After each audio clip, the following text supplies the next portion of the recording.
Lui, c'est James Howells, un informaticien tranquille, passionné d'ordinateurs, de données et de liberté numérique. Il vit à Newport, au pays de Galles, une banlieue sans histoire. Mais il s'apprête à commettre une erreur qui va marquer sa vie à jamais. Et cette erreur tient dans un sac poubelle noir. James est l'un des tout premiers à croire au Bitcoin. Il mine chez lui depuis son ordi, dans son bureau. Chaque jour, il cumule ces petites lignes de code que le monde ignore encore. À cette époque, un Bitcoin vaut moins d'1 centime. Mais lui, il en possède 8000, un simple fichier sur un disque dur. Un objet anodin rangé dans un tiroir recouvert de poussière. Et puis, l'été 2013 arrive. C'est le grand ménage. 2 disques durs, l'un cassé, l'autre, contenant la clé d'une fortune. Mais James se trompe. Il prend le mauvais disque. Il le glisse dans un sac poubelle, un sac noir, fermé, jeté. Et sa compagne de l'époque, sans le savoir, l'emporte à la décharge municipale. Quelques mois plus tard, le Bitcoin explose.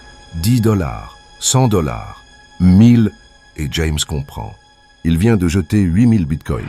Aujourd'hui, ça vaut plus de 750 millions d'euros, 3/4 de milliard, dans une montagne d'ordures. Mais il refuse de renoncer. Depuis 2013, il fouille, il enquête, il calcule. Il traque son disque dur dans l'une des plus grandes décharges du Royaume-Uni. Il élabore des plans fous. Drones, chiens robots, convoyeuses à intelligence artificielle. Il estime qu'il a 80% de chances que le disque fonctionne encore. Et pour ça, il est prêt à tout. Mais un obstacle inattendu se dresse sur sa route. La mairie de Newport. Elle refuse catégoriquement toute fouille. Raisons environnementales, risques écologiques, propriété légale. James propose un deal. S'il retrouve le disque, 25% de la somme pour la ville. Mais la réponse reste la même, non. Octobre 2024. James attaque en justice. Il veut creuser, chercher, retrouver. Mais en janvier 2025, le verdict tombe. Le juge rejette sa demande. Pas de motif valable, pas de fouille. L'erreur de James restera une erreur, mais l'histoire ne s'arrête pas là. En février 2025, un nouveau rebondissement. La décharge doit être transformée en ferme solaire. James fait une proposition folle. Il veut racheter le site, en entier. Mais même là, la mairie dit non. Pourquoi ce refus catégorique? Qu'ont-ils à cacher?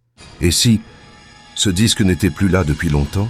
Aujourd'hui, 5 août 2025, la légende de James Howells continue de hanter Newport. Un homme, une poubelle, un trésor.